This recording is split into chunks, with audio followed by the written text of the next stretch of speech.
Kambag'allikni qisqartirish va aholi bandligini ta'minlash davlatimiz siyosatining ustuvor yo'nalishlaridan biri. Oxirgi yillarda bu borada aniq belgilangan chora-tadbirlar asosida ishlar manzilli olib borilmoqda. Va bularning natijasida mamlakatimizda ishsizlik darajasi o'tgan yilgi 5,5% dan joriy yil, ya'ni bugungi kunda 4,9% ga tushdi. Ehtiyojmand 302 ming oila kambag'allikdan chiqdi. Yil yakunigacha kambag'allik darajasi 6% gacha kamayishi kutilmoqda. O'tgan yili bu ko'rsatkich 8,9% ni tashkil etgan.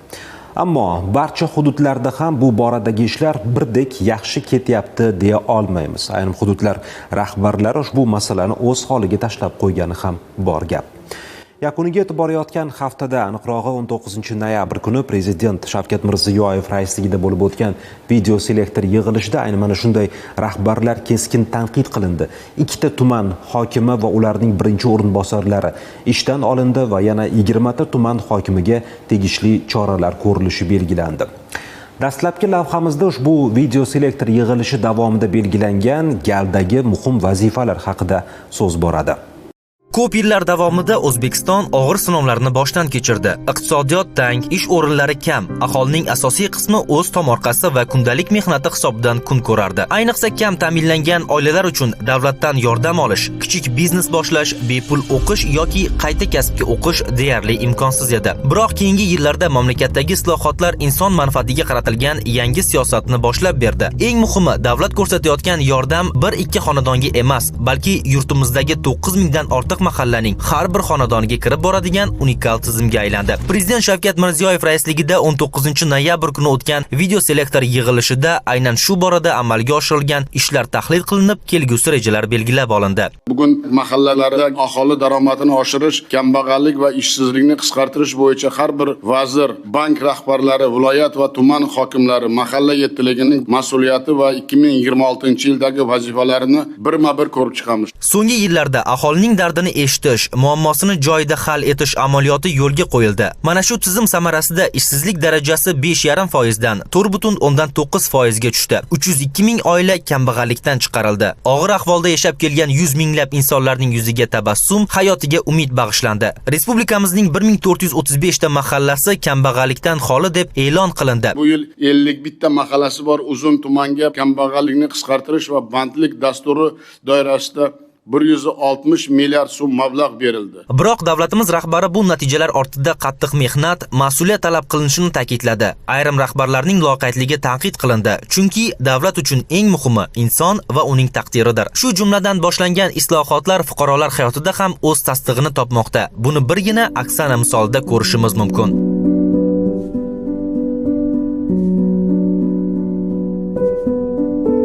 Har bir insonning sinovi har xil. Kimdir moliyaviy qiyinchilikka tushsa, yana kimdir farzandiga berilgan dard bilan kurashadi. Ammo ikkala og'ir vaziyat bir vaqtda kelsa, bu insondan katta iroda va jasorat talab qiladi. Endigina 29 yoshga kirgan Oksana ham hayotining eng og'ir kunlarini boshdan o'tkazdi. 5 ta farzandim bor. Ikkinchi o'g'lim qulog'i eshitmasdi oldin. Qiynalib yashardim, ishlamasdim, farzandlarim bilan o'tirardim, oldin logopedlarga olib borardim bolalarimni. Shunday kunlarning birida mahalla yettiligi tomonidan unga yordam qo'llari cho'zildi. Ijtimoiy xodim qizi Jo'rayevni keldilar, oilamizni o'rgandi, farzandlarimni ko'rdi, nogironlikka chiqarishga yordam berdilar. Uyda o'tirib qolmasligim uchun o'qishga taklif qildilar keyin. O'z qiziqishim tikuvchilik bo'lgani uchun tikuvchilikka o'qidim. Shu qiynalgan vaqtimda prezident tomonidan o'g'lim bilan qizimga apparat sovg'a qilishdi. Ikkinchi o'g'lim qulog'ini operatsiya qilib berishdi. Xursand bo'lib ketganman, yig'lab o'rganman.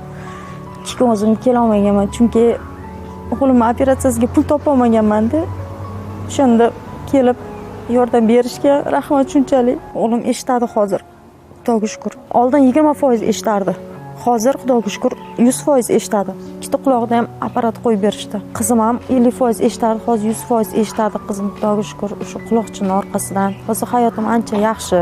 Davlatimiz rahbari aytganidek, yangi O'zbekistonda el aziz, inson aziz g'oyasi asnosida Oksanaga o'xshagan ko'plab insonlar o'z hayotlarini cho'zilgan yordam qo'llari bilan yaxshi tomonga o'zgartirishmoqda. Yana bir qahramonimiz Nafosat ham turmush sharoiti og'ir bo'lishiga qaramay, ko'p yillar davomida mahallaga yordam so'rab murojaat qilmagan. Buning sababi esa ishonchsizlik edi.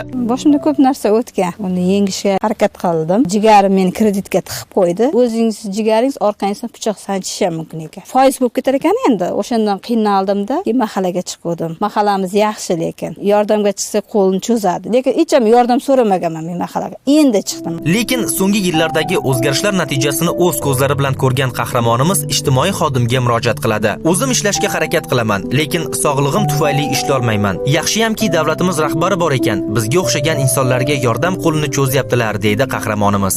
Ishga kiruvdim, ishlay olmadim. Grijam bor ekan. Men uni pochkamda ham bor edi. Ozmoz bor. Endi ko'p egilsam ishlay olmay qolyapman-da. Davolanib yaxshi bo'lsam yana ishlashim kerak. Sentyabrda katta yordam bo'ldi. Bolalarimga usti forma qilib berdi. O'shanda pulim yo'q edi, imkoniyatim yo'q edi. Ishlagan pulim bor edi. Kreditga bergan edimda, bolalarga qolmay qolgan edi. Shunga murojaat qilganimda, munisini menga o'sha tomondan sizga yordam qilinadi dedi. Rosa xursand bo'lib ketdim men. Men uni kutmagan edim. Lekin uyimgacha olib kelib kelishdi. Bolalarim ham xursand bo'lib ketdi. Aynan shunday insonlar hayotini yaxshilash uchun kelgusi yilda kambag'allik va ishsizlik darajasini 4,5% dan kamaytirish mutasaddilarning asosiy vazifasi bo'lishi qayd etildi. Buning uchun kelgusi yilda iqtisodiyotga 450 trillion so'm kredit ajratilishi, 140 trillion so'm mahalladagi kichik va o'rta loyihalar uchun berilishi belgilandi. Mamlakatimizda eng yuqori o'sish sur'atlarini ta'minlayotgan soha bu xizmatlar sohasi. Keyingi yil 100 milliard dollardan oshadi deyapmiz hisob kitobimiz. Bu chakana raqam emas, 14,5% ga o'sadi xizmatlar sohasi. Eng muhimi, ehtiyojmand va imkoniyati cheklangan insonlar davlat muhofazasida qoladi. Bundan buyon daromad topish imkoniyati cheklangan va nogironligi bor shaxslar kambag'allar reyestrida bo'lmaydi. Ularni 100% qo'llab-quvvatlashni davlat zimmasiga oladi. Davlatimiz rahbari ta'kidlaganidek, bu islohotlar qog'ozda emas, hayotda ham samara berishi shart. Har bir rahbar, har bir mahalla yettiligi o'z zimmasidagi vazifani vijdonan bajarsa, odamlarning turmush sharoiti va daromadi yanada oshadi. Davlatimiz rahbarining asosiy maqsadi 2026-yilga borib ishsizlik va kambag'allikni 4,5% dan ham past darajaga tushirish. Bu raqamlar ortida esa millionlab insonlar hayotidagi yaxshilanish, ularning kelajakka bo'lgan ishonchi turibdi albatta. Murodjon Axatov, Bobur Yo'ldoshev, Abbos O'tbosarov, Yangi zamon informatsion tahliliy dasturi uchun.